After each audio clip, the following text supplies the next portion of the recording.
como sempre o fazemos, rogando a Deus, nosso Pai de infinito amor e misericórdia, a Jesus, nosso querido e amoroso Mestre, amigo incondicional de nossas almas, sublime peregrino do amor, Maria de Nazaré, nossa Mãe Santíssima, que nos envolvam no manto de paz, no manto de amor, que a nossa psicosfera possa estar adequada, perfeita para os trabalhos que serão desenvolvidos, que consigamos alcançar todos os objetivos pretendidos.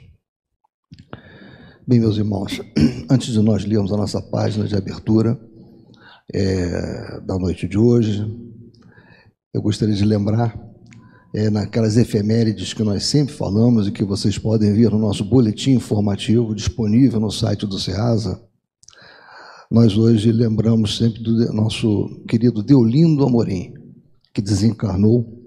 Então eu vou chamar agora a nossa irmã Marise para fazer a leitura da nossa página de harmonização. Boa noite. A página de hoje se chama Diante de Deus e de César. Ele está no livro Dinheiro, psicografia de Chico Xavier, pelo Espírito Emmanuel. Em nosso relacionamento habitual com César, simbolizando o governo político, não nos esqueçamos de que o mundo é de Deus e não de César, a fim de que não sejamos parasitas na organização social em que fomos chamados a viver. Muitos se acreditam plenamente exonerados de quaisquer obrigações para com o poder administrativo da terra, simplesmente porque, certo dia, pegaram a máquina governamental que os dirige os impostos de estilo, exigindo-lhes em troca serviços sacrificiais por longo tempo. É justo não olvidar que somos de Deus e não de César, e que César não dispõe de meios para substituir junto de nós a assistência de Deus.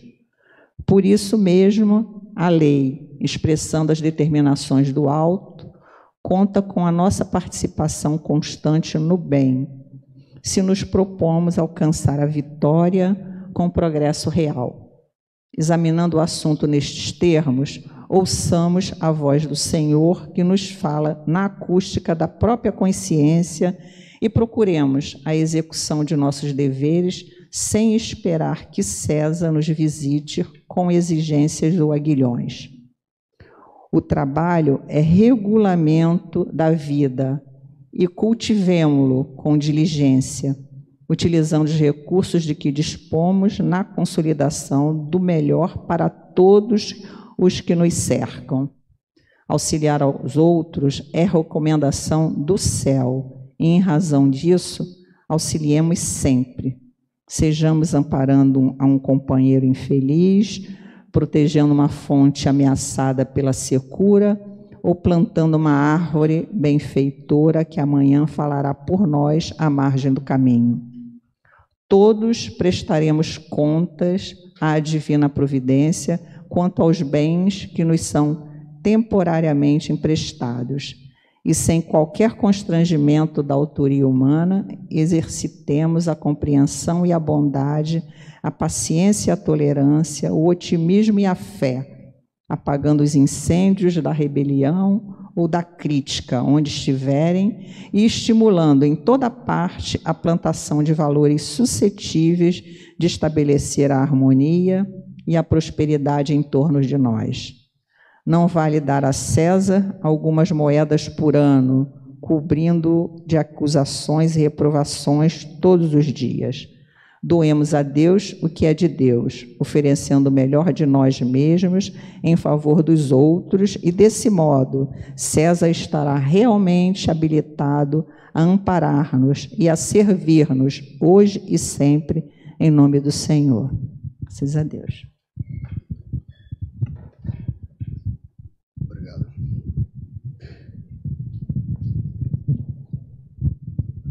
Bem, meus irmãos, então, nesse momento, após a leitura, desta página de harmonização do nosso ambiente, nós vamos prestar a máxima atenção ao nosso querido irmão Marcos D'Amico.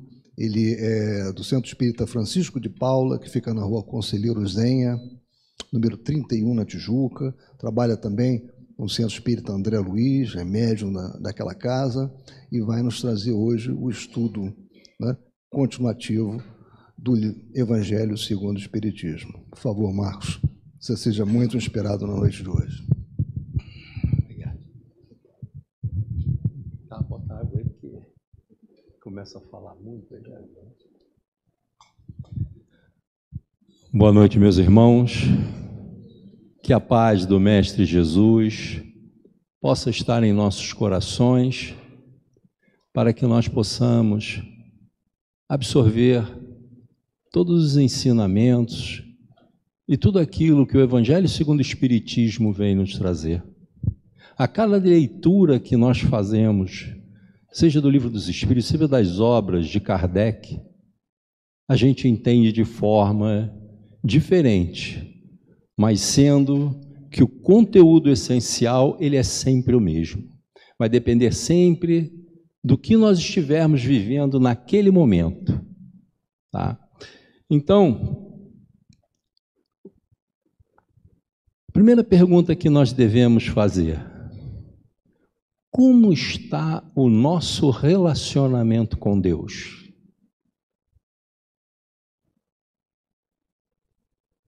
Como está o nosso relacionamento com Deus? Em tudo que nós fazemos, aonde nós estivermos, como é que está o relacionamento com Deus? Porque aonde nós estivermos, estamos com alguém, seja no seio familiar, seja na casa espírita, seja na ronda, seja no nosso trabalho, no nosso ambiente de estudo. Como é que está o nosso relacionamento com Deus? Essa pergunta que nós devemos fazer. Nós sabemos das nossas obrigações. Quando hoje o título do nosso estudo,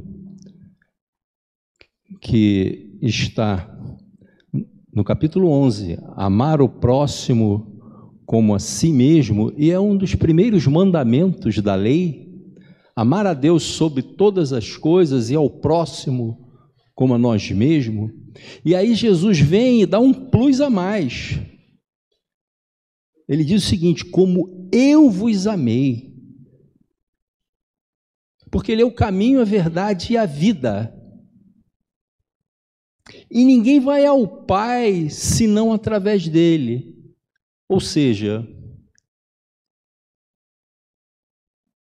é seguindo os exemplos de Jesus. Então, no texto que nós vamos estudar hoje, pode colocar aqui. Dai a César o que é de César. Para que nós possamos entender um pouco, naquela época, é porque eu falo muito, aí é bom me controlar. Naquela época, quando os romanos, eles tomavam uma cidade, eles deixavam que os povos permanecessem com os seus costumes, com as suas religiões. Eles não interferiam nisso. Só não podia desobedecer à lei romana. Isso não deixava. Então, eles deixaram que escolhessem o seu próprio representante do povo hebreu, os judeus. E eles escolheram Herodes. E era uma trinca de interesses que haviam. E é bom que a gente procure saber. Eu não vou falar de todos, porque está lá na introdução do Evangelho segundo o Espiritismo, quem eram cada um. Então, tinham os samaritanos, que eram dissidência da tribo de Israel, né? Porque eles somente admitiam o Pentateuco de Moisés. E as outras tribos criaram outras leis. E essas leis, elas foram muitas criadas com interesses políticos, interesses pessoais, né? Parece que a gente está vivendo a época hoje, né? Mas não vou entrar nesses detalhes. Tinha os nazarenos, né? Que é aqueles que faziam votos de castidade, né? De pureza. Tinha os publicanos, né? Que eram aqueles que coletavam impostos, né? E aí nós temos, né, Zaqueu, que era um coletor de impostos, né? Mateus também, né? Tinha os herodianos, que eram aqueles que seguiam, né, o rei Herodes, né? Tinha os escribas, que eram aqueles que falavam dos livros de Moisés para o povo e explicavam porque naquela época não tinha livros como se tem hoje, né? Tinha até terapeutas, né? Mas eu não vou entrar em detalhes de cada um, não. Tá? E tinham os fariseus. Os fariseus, eles eram aqueles, né, que eram os responsáveis por uma série de relacionamentos dentro da colônia judaica, né? Então, eles eram aqueles que falavam, eram admirados pelo povo, tinham um excelente conceito perante o povo, mas falavam uma coisa e faziam outra. Tanto é que Jesus, um dos momentos que Jesus, né, ele se sente assim, né, impelido a falar que os chamamos de hipócritas, sepulcros caiados, brancos puros brancos por fora, mas cheios de podridão por dentro. Porque não adianta a gente falar uma coisa, mas fazer outra. Aquele ditado que a gente diz, fala o que eu falo, faça o que eu falo, não faça o que eu faço, é totalmente errado. E a gente vem ao longo das vidas, né, ouvindo isso, quando na verdade não é o que devemos fazer, porque o ensino educa, mas o exemplo arrasta. Então, é bom que a gente, quando vai ler o Evangelho, o Livro dos Espíritos, que a gente entenda e procure pegar a introdução, para que a gente, ao se deparar com algumas situações dentro dos textos evangélicos, do Livro dos Espíritos, a gente compreenda quem são aqueles que estão sendo citados ali. Kardec teve essa acuidade, esse trabalho de buscar essa informação, que pode ser muito também aprofundada com outras informações que a gente tem aí nas mídias. Então, o texto, ele está em Mateus 22, 15 a 22, e em Marcos 12, 13 a 17. E disse assim: os fariseus, tendo se retirado, entenderam-se entre si para enredá-lo com as próprias palavras, ou seja, queriam pegar Jesus pelas palavras. Mandaram então seus discípulos em companhia dos herodianos. Por isso que eu fiz questão de citar quem eram herodianos, fariseus. Diz-lhe, aí eles perguntam para o mestre: mestre, sabemos que és veraz e que ensinas o caminho de Deus pela verdade, sem levares em conta quem quer que seja, porque nos homens não considera as pessoas. Dize-nos, pois, qual a tua opinião sobre isso? És-nos permitido pagar ou deixar de pagar a César o tributo? Então, eles estão ali querendo, pegar Jesus pela palavra. Eles estão querendo que Jesus caia numa armadilha. Por quê? Se Jesus disser, não deve pagar o tributo, ele vai contra a lei romana. Ou ele diz, não, tem que pagar. Ele vai contra os interesses, da maioria dos judeus que não queriam e não gostavam de pagar imposto. Fazendo uma ressalva aqui, todos nós pagamos imposto. Todos nós pagamos imposto.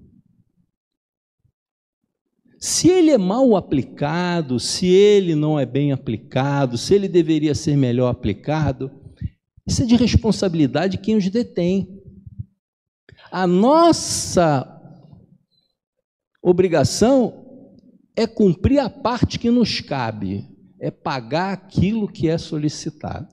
Claro que devemos reivindicar, é necessário que nós façamos a nossa parte de reivindicar, mas quando a gente deixa e só nega, a gente está totalmente contrário àquilo que Jesus vem falar aqui a posterior. Aí é um problema de consciência. É um problema de cada um de nós, da nossa consciência. É o nosso tribunal, é a nossa consciência.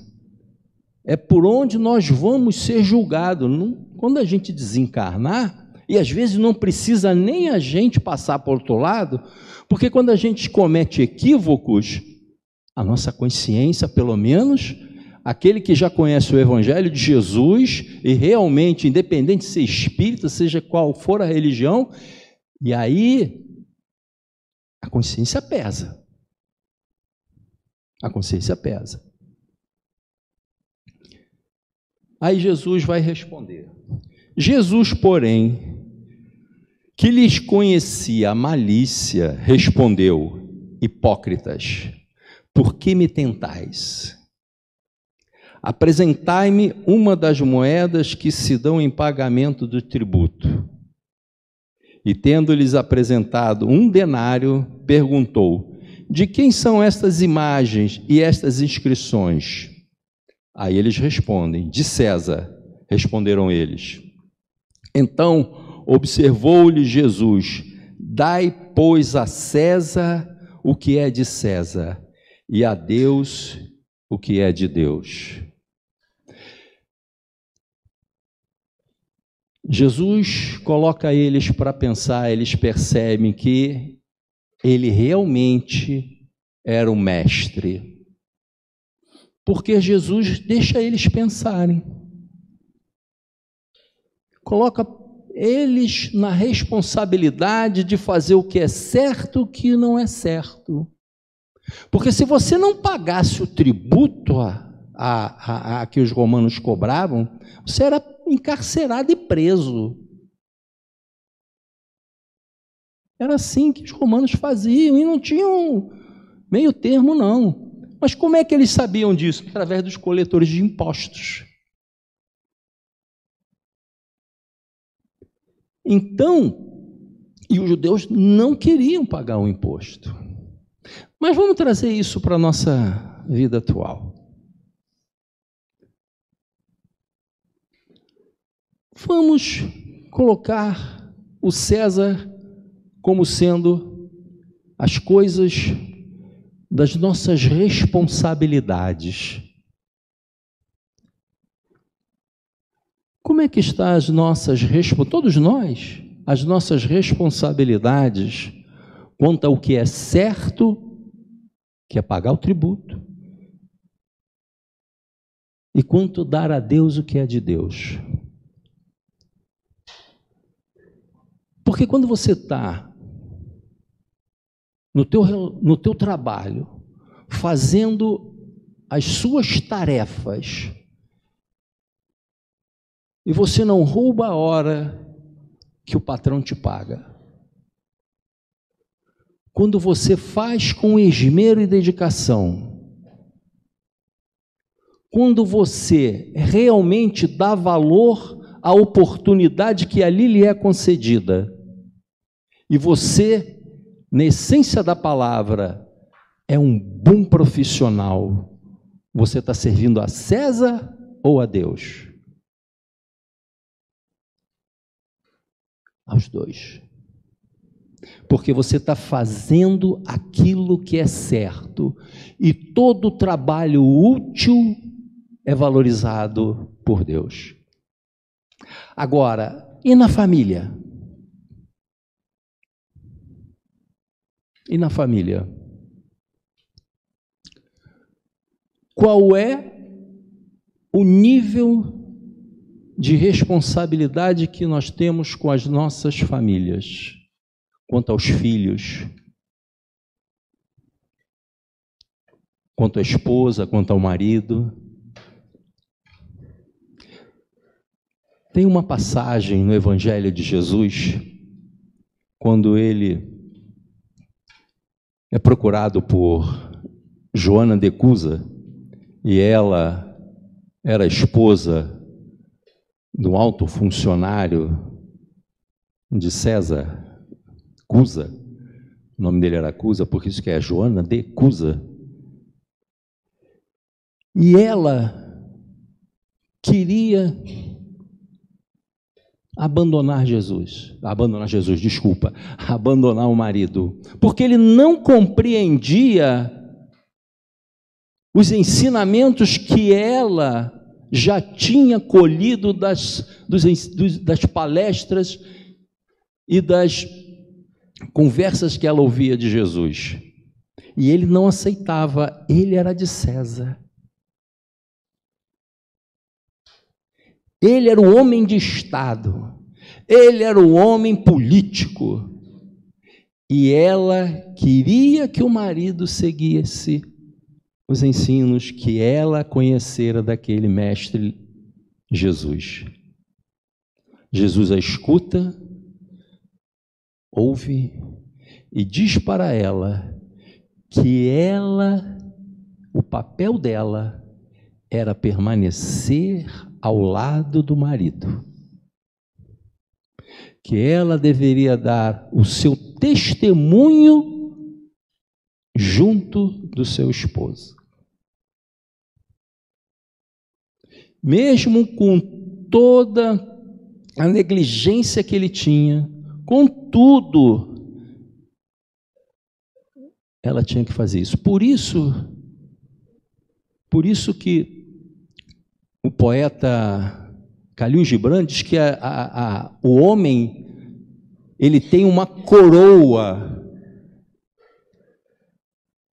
na cabeça, é o rei, mas a mulher tem uma auréola, que é divindade. Então, essa Joana de Cusa, ela vai e permanece ao lado do marido, com todas as dificuldades, com todos os problemas. Isso está no livro Boa Nova, está lá a história. Vamos ler as histórias que estão no Boa Nova, é cada coisa maravilhosa. Ali nós vamos saber onde é que está o reino de Deus. A gente às vezes fica achando que é algum lugar circunscrito. Lá no Boa Nova, Jesus diz onde é que está o reino de Deus. Então ela permanece ao lado do marido, firme, forte. Ele, um homem de Estado, perde tudo, morre. Ela fica sozinha. Toda a fortuna dela, ela perde. Não é que ela jogou em jogos, em nada, não. Porque as viúvas eram perseguidas naquela época. E aí, ela vai trabalhar como empregada doméstica, o que seria hoje, secretária do lar, para criar o filho.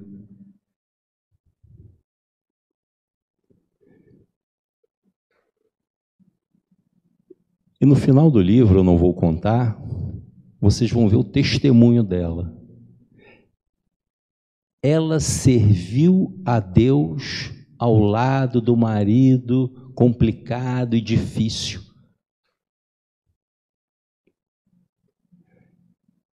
E hoje ela é conhecida como Joana de Ângeles.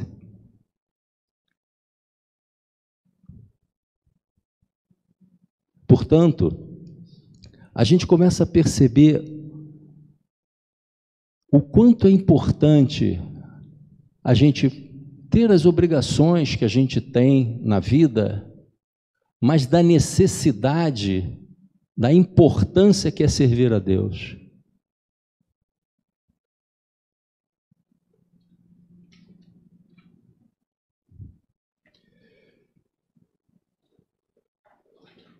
Pode deixar, depois eu pego. No livro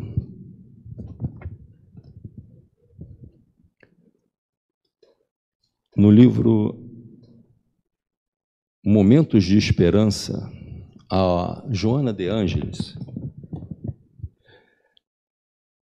ela faz um texto sobre a César e a Deus. E aí cabe a nós essas reflexões.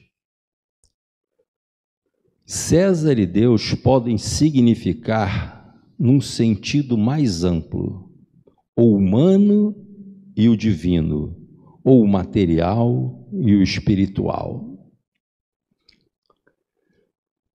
E aí é importante que a gente procure entender o significado, né, do quanto é importante a gente se dispor a ter um momento de oração, de contato com a espiritualidade maior. Os espíritos nos dizem que a primeira coisa, está lá no Evangelho segundo o Espiritismo, a primeira coisa que nós devemos fazer ao levantar é agradecer pela noite de sono, pela oportunidade de ter acordado, da gente estar vivo. Está lá no Evangelho. E aí depois, e olha que eu já li o Evangelho um bocado de vezes, aí quando eu me certifiquei de que eu deveria fazer isso com assiduidade, hoje eu levanto e a primeira coisa que eu procuro fazer é agradecer. E olha que melhora, gente. Porque às vezes você não acorda tão bem. Mas quando você ora, abre os canais para que a espiritualidade, e principalmente o teu amigo espiritual que vela por ti, consiga acessar você. Procurem fazer isso uma semana. Aí depois vocês falam com o Dionísio aqui. Graças a isto, continua Joana, aplica todas as horas, ou quase todas, aos compromissos impositivos materiais. E mesmo quando é obrigado ao repouso, a fim de libertar-se da fadiga, tem em mira a restauração das forças com o objetivo de continuar a faina ou o prazer, momentaneamente interrompido. Ou seja, quando a gente tem um momento de lazer, de tranquilidade, é para se recompor, para voltar às mesmas coisas que a gente faz, né, das atividades materiais. A gente às vezes não se dispõe nos momentos de lazer, no momento que você não está trabalhando, a uma leitura, assistir uma palestra, assistir um filme edificante, para que a gente possa nos espiritualizarmos. Porque quando Jesus quer entrar, ele não entra de fora, ele espera que você abra o coração para ele. Porque ele não violenta consciências. Ele não vai te obrigar. Ele não vai obrigar você a fazer as coisas que são corretas. Ele vai te ensinar. O teu livre-arbítrio é que vai direcionar você para o caminho que você tem que seguir, que é o certo. E a gente vê isso, né, na parábola do filho pródigo. Você já deve ter ouvido falar, já deve ter tido vários estudos aqui sobre isso. Programa a existência como se esta não viesse a extinguir-se pelas circunstâncias inevitáveis da desencarnação. Cuida do amanhã próximo, preparando os equipamentos fisiológicos para fruir maior quinhão de conquistas fúteis, com que se ilude, intoxicando dos vapores das sensações desgastantes, numa volúpia ensanecedora, quando se vê compelido a deixar a carcaça física ainda aí, pela falta de hábito de elevação, continua na fixação perturbadora do cadáver, que para nada lhe mais serve. Vocês já devem ter assistido o filme Nosso Lar, né? André Luiz, ele vivia os prazeres do mundo, ele tinha a família dele, mas ele curtia a vida. E ele, quando chega no mundo espiritual, ele sofre, porque ele não sabia que existia vida após a morte. Só que a responsabilidade dele é menor do que a nossa, que a gente sabe. A quem mais é dado, mais será cobrado. A consciência nossa vai nos cobrar. Então, André Luiz viveu uma vida dissoluta. Ele tinha dinheiro, era famoso, mas ele cultivou o tesouro que os ladrões roubam, que a ferrugem corrói, e não entesourou tesouros nos céus. E nós sabemos disso.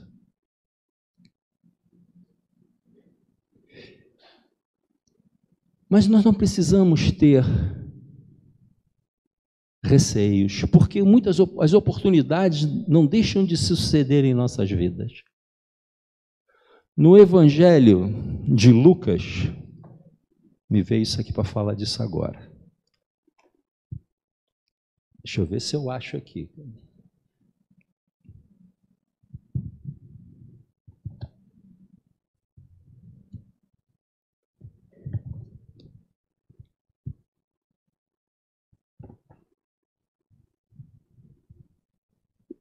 Não achei não.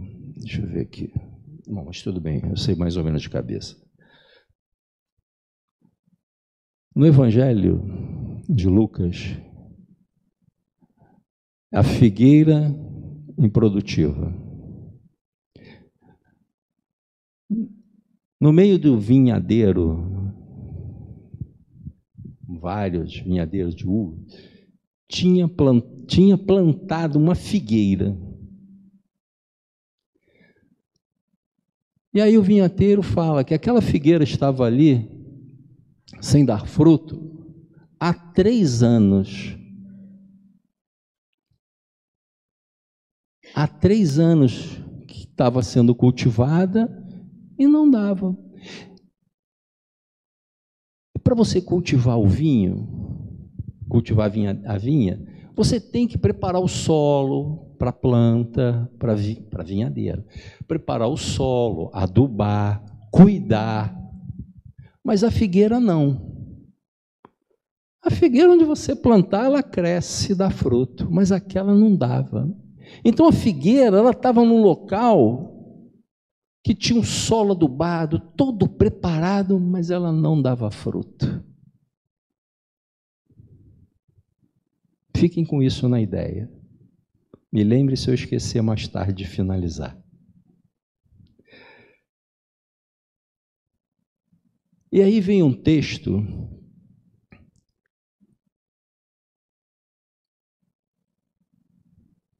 que está em Mateus 6. Ele é muito lindo, gente. É um dos textos que mais me tocam no Evangelho.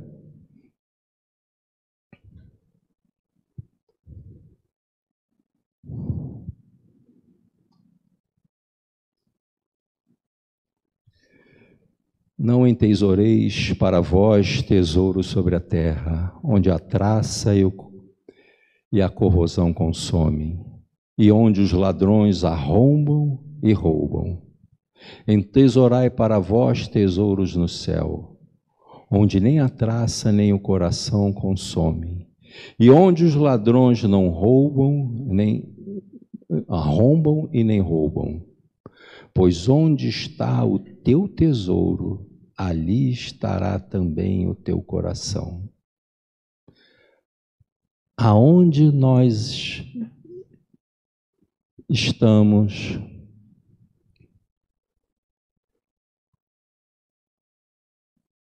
colocando o nosso coração? Isso é para todos nós, é uma reflexão.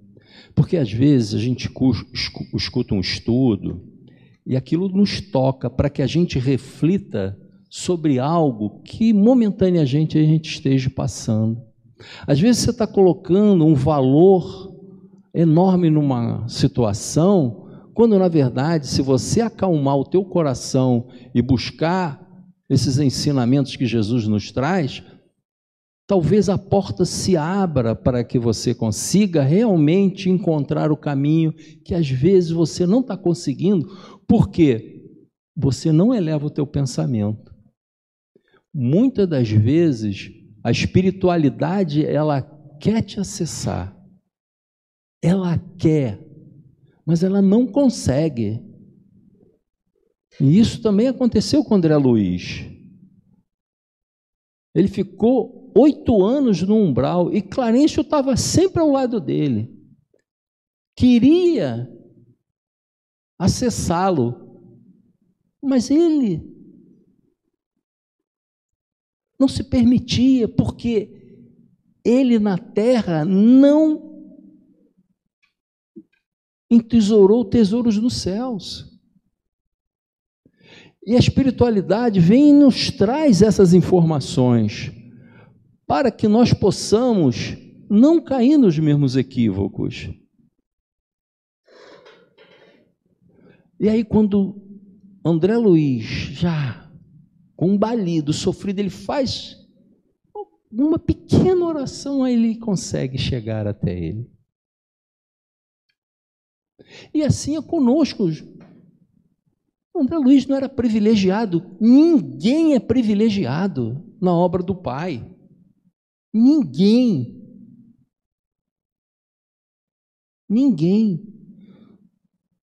Todos que realmente, de coração, querem mudar, Jesus ampara. Exemplo disso é quando Jesus, na cruz, e o bom ladrão, quando Jesus é interpelado pelo mau ladrão, que pede para tirá-los dali, e ele, o bom ladrão, diz que não perturba, esse homem não fez nada, e pede para que ele lembre dele quando entrar no reino dos céus, e Jesus disse: ainda hoje estarás comigo no reino. Não é que o bom ladrão, ele estava isento de recuperar, de resgatar os seus equívocos, não, mas ali ele demonstra que ele quer uma mudança, ele se arrepende. Sabe por quê? Olha só como as coisas vêm, né? Humberto de Campos explica que aquele bom ladrão, ele quando criança, ele chegava, olha só como é que são as coisas, ele chegava em casa, quando criança, com coisas, com brinquedos de outras crianças, e ele mentia para a mãe, e a mãe relevava. Por isso que eu me lembro, quando eu chegava com uma borracha ou um apontador em casa, minha mãe, de quem é isso? Ah, meu colega emprestou, devolve. Vai lá e devolve. Ah, devolve. E aí aquele bom ladrão criou o hábito de pegar as coisas e levar para casa. Depois assaltava nas estradas. Aí foi parar na cruz.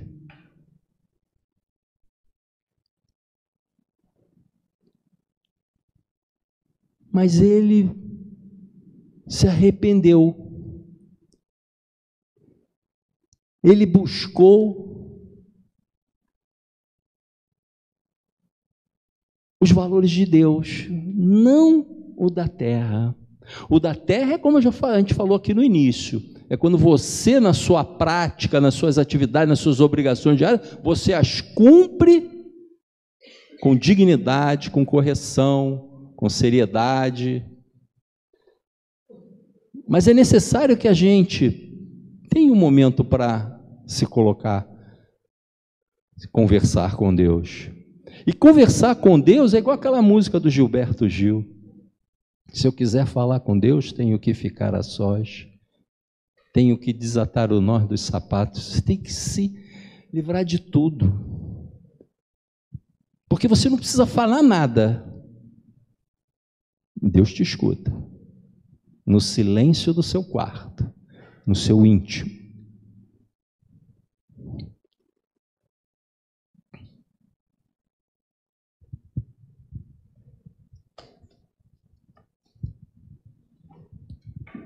A candeia do corpo é o olho. Portanto, se teu olho for simples, teu corpo inteiro será iluminado. Porém, se teu olho for mau, teu corpo inteiro estará em treva. Portanto, se a luz que existe em ti é treva, quão grande a treva! Ninguém pode servir a dois senhores, pois odiará a um e amará o outro, ou se apegará a um ou desprezará o outro. Agora, um trecho me chamou a atenção aqui. Portanto, se a luz que há em ti é treva, quão grande é a treva? A treva, geralmente, a gente acha que é escuridão, né? Mas ele diz aqui, a palavra de Jesus, portanto, se a luz que há em ti é treva, se aquilo que você está achando que é bom somente para você, essa luz, porque não é essa luz aqui, é a luz do seu pensamento, que é só bom para você, só você, é o orgulho, é o egoísmo. Aí a gente vai aqui, ó, no Livro dos Espíritos.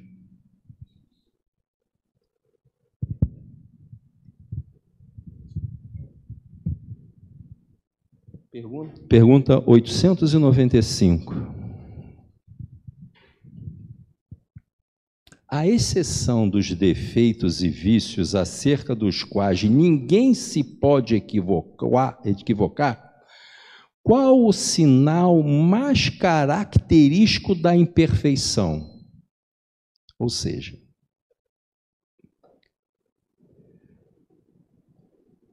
o interesse pessoal.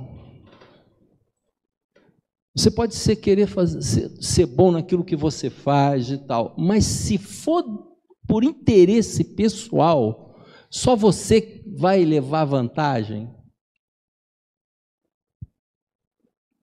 Muitas vezes as qualidades morais se assemelham como um objeto de cobre. Adoração que não resiste à pedra de toque. O homem pode possuir qualidades reais que levem o mundo a considerá-lo um homem de bem. Mas essas qualidades, embora assinalem um progresso, nem sempre suportam certas provas. Eram os fariseus, eram os sepulcros caiados. Por fora falavam da lei de Moisés e o povo os consideravam homens santos. Mas por dentro os interesses eram perseguir o Cristo, crucificá-lo e matá-lo.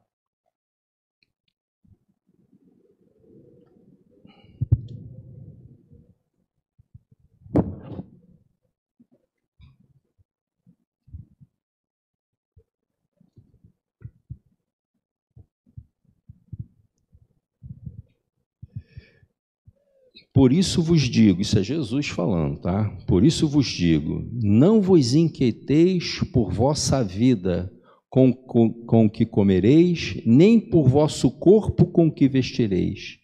Não é a vida mais que o alimento e o corpo mais que a veste? Olhai as aves do céu, que não semeiam, nem ceifam, nem recolhem em celeiros, e o vosso Pai Celestial as alimenta. Não valeis muito mais do que elas? Qual dentre vós pode, inquietando-se, acrescentar um côvado à sua estatura? E com relação à veste, por que vos inquietais? Examinai os lírios do campo, como crescem, não labutam nem fiam. Eu, porém, vos digo que nem Salomão, em toda a sua glória, vestiu-se como um deles. Às vezes, muitos interpretam esta passagem, já que Deus vai me dar tudo, eu vou ficar de preguiça, de boreste, não vou fazer nada, e as coisas vão vir até mim. Mas ajuda-te que o céu te ajudará. Emmanuel, se eu não me engano, ele diz, se a gente fizer 10% do que a gente precisa fazer, seja para conseguir algo, seja para o que for, se for para o nosso bem, os outros 90% Deus faz. O problema é que a gente às vezes não quer nem fazer 10%. É igual aquela historinha, né? Vinha um monge com os seus discípulos numa estrada após uma tempestade, estava tudo enlamaçado. E tinha um homem com um carro atolado na lama. E ele, prostrado em oração, rogava a Deus para que ele fosse ajudado, para que aquele carro saísse dali. E aí o monge passa junto com seus discípulos. Mais à frente tinha um outro homem com o carro atolado. E ele lá, tentando desatolar o carro, xingando, brigando, intempestivo. Aí o monge fala para que eles fossem lá ajudar aquele homem. E aí ajudaram e tal, e continuaram. Aí os discípulos chegaram e falaram, mestre, nós não entendemos, aquele primeiro homem que estava lá,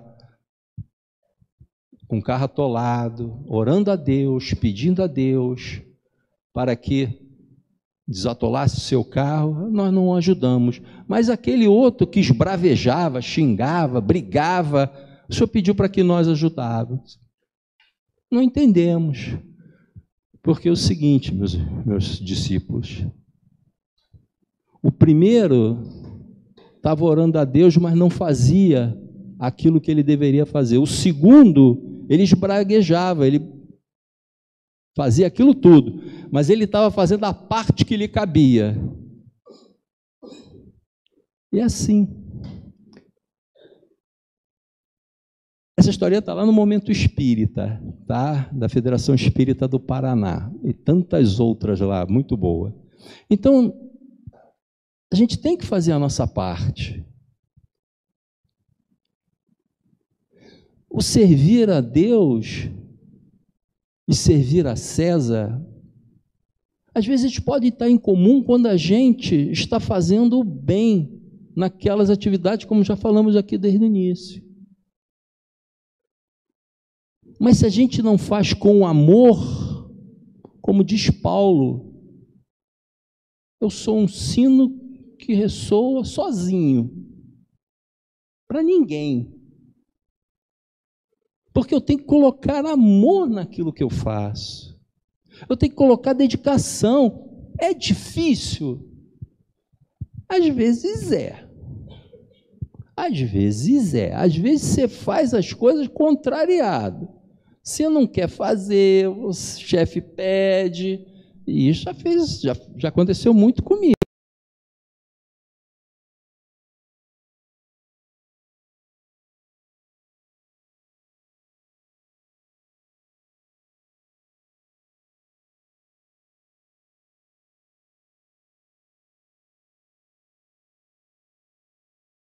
Casa de Marta e de Maria, nem quero saber.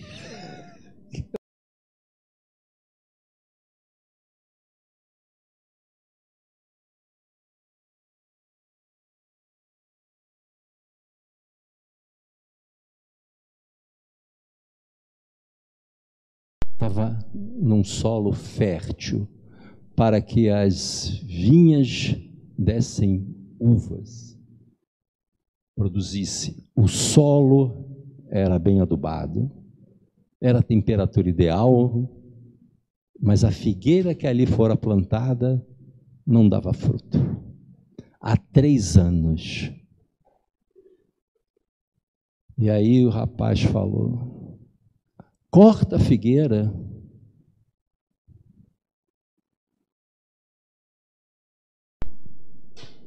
Corta.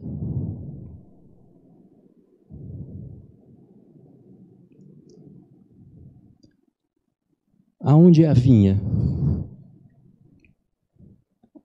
A vinha do Senhor, aonde é?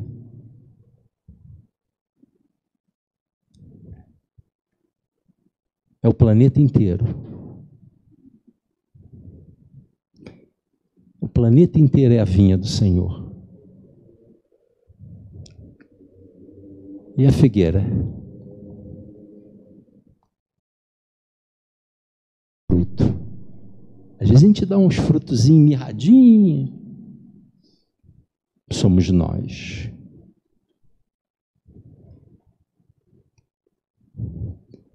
O Senhor da vinha fala: deixa a figueira aí mais um ano. Vamos ver se ela vai dar fruto. Porque assim é o Pai.